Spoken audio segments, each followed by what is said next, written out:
Well, here it is, the Oneplus 8T, and T here stands for turbo maybe or maybe not, but this box is huge.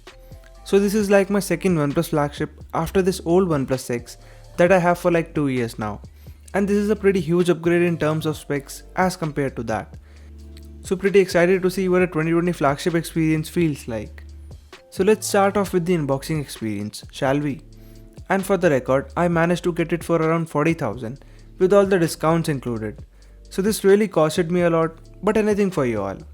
So enjoy the upcoming videos, and you can even get the top of the line variant for around 46,000.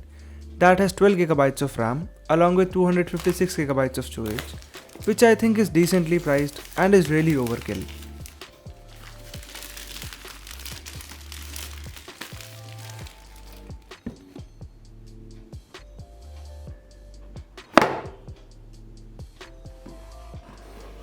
First of all, in this huge red box, we get the device itself in this lunar silver color.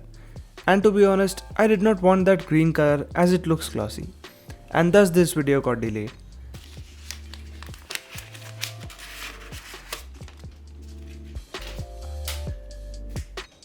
So here is what it looks like, and I really like this color.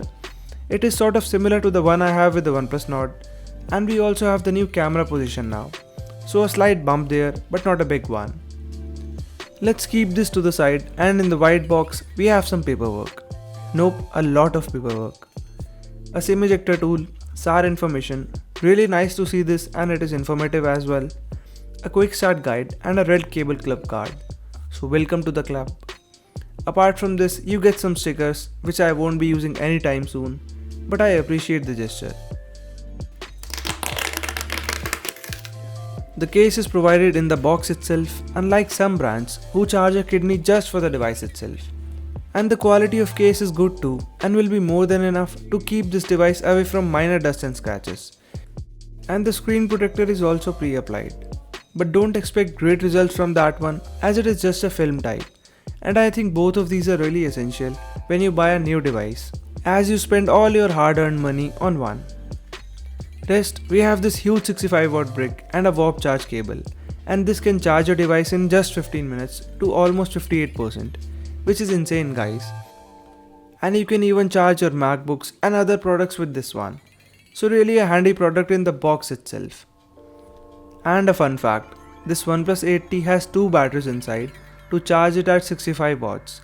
So consider it like two OnePlus 8 charging at the same time, which is a clever way to charge it fastly while keeping it safe at the same time. So the in-hand feel of this device is really premium as expected, and we have a Gorilla Glass back and a metallic frame, which really makes it feel good in hand. On the left you get the volume rockers, which are quite clicky, and on the right we have a power button and an alert slider, which is an underrated feature of OnePlus devices. On the bottom we have the speaker vent, a Type-C port and no headphone jack, which I still miss, and a dual SIM card slot, and not to forget this one also has dual stereo speakers with Dolby support. The display here is a 6.5-inch Full HD Plus AMOLED type, which has a 120Hz refresh rate to take things to the next level, and it feels really great. The colors are sharp and punchy, and man, it feels smooth, like the next level of smoothness you could feel on any device. I know that will drain your battery quickly, but it is so addictive to use it on 120Hz that I don't feel like going back to 60 or even 90 now. Plus you also get HDR10+ certification with this one, so expect better colors and dynamic range. On the top you have this 16MP primary selfie camera in this small punch hole, so no ultra wide angle sensor here, and I don't miss that to be honest. Rest, you get this in-display fingerprint scanner, and setting it up was as usual easy and quick, and it is really fast too. So all things ultra with this one, as it even has the Snapdragon 865G processor to keep things up and running all the damn time. And we'll come to the performance part in a bit. You also get UFS 3.1 storage with this one, so expect incredible read-write speeds on this device, because you also get 5G support as usual. And with a great power comes a great responsibility, that is to keep your experience up to the mark, so full points in this segment too. Coming to the software part now, and this device runs on Oxygen OS 11 based on Android 11. so one of the first devices to have Android 11 out of the box. And I do have mixed feelings about the redesign that we have with this version of Oxygen OS. But this is what it looks like, and the original one was closer to stock. So I loved that, but anyways, everyone will get on board in some time because we don't have a choice. And still, Oxygen OS is one of the cleanest skins in Android ecosystem. You don't get any bloatware as such, and one major improvement that I saw is that this device does not have Facebook services. That was on the Oneplus Nord, so that cannot be uninstalled easily, but I did share away, so a good job there by OnePlus on removing unnecessary stuff in this version. And apart from all stock apps, we only have a Netflix app, and even that can be uninstalled, so thumbs up for it. So we get almost 109 GB free out of 128 GB, which seems fine for my usage, but if you think it is less for you, then please get the 256 GB variant. One great feature that you get with this Oxygen OS 11 is this always on display. And I do love AODs in any device with an AMOLED display. So in this one too, you get a ton of options to choose from. And I find this timeline one really handy. It gives me an idea of my device usage per day, and the other one that I love the most is that canvas one. That works with any image you click and it feels good. Though I will cover all this later in a separate video, so stay tuned for that. Now coming to the cameras. So the OnePlus 8 series and even the 7T has the same primary sensor on the back. And we again have this Sony IMX586 sensor on the back along with a 16 megapixel ultrawide, which sounds better now, a 5 megapixel macro and a 2 megapixel monochrome. And again with a flat face. Why even give this camera? But okay, good for symmetry nonetheless. And you also have two flashes for some reason with this one.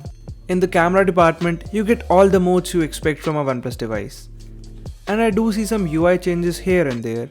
And we also have a nightscape mode now, even on the ultra wide angle cameras, which is really great as the camera was already impressive on the OnePlus 8. Anyways, so here are some quick samples that I took with this device using the back cameras. And I think the images turn out to be really sharp, and that was expected. As we get the same sensor on the OnePlus Nord, that was really impressive in day-to-day scenarios. The images taken from the back camera have a good amount of detail, and the focusing speed is also really quick with almost zero shutter lag.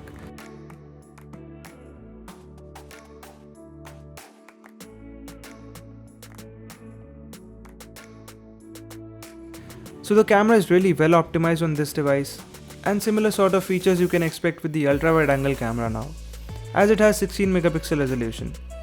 So I think the images look much better now, and a good job there by OnePlus in upgrading the resolution.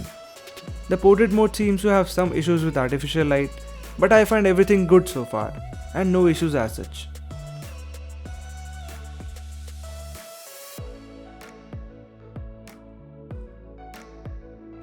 The front camera also seems to be up to the mark, and the images look good in artificial light as well as daylight. And the portrait mode seems to work well too.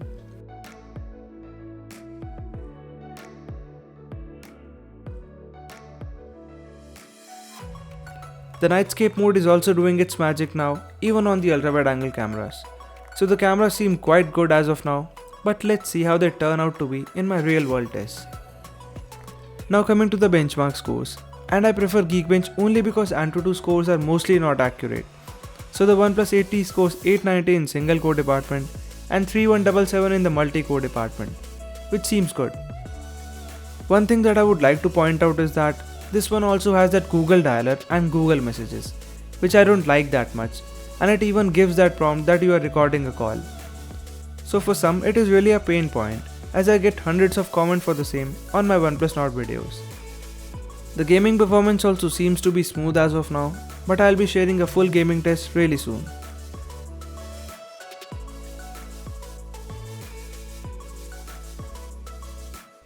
Anyways, so that was it for a quick unboxing experience, and I hope I did cover all the things, so in case I missed out on anything, I'll be covering that in the upcoming videos. So stay tuned and subscribe to the channel if you haven't already. So if you have any other questions, do post them in the comment section down below and like this video if it helps you out. So I'll see you in the next one.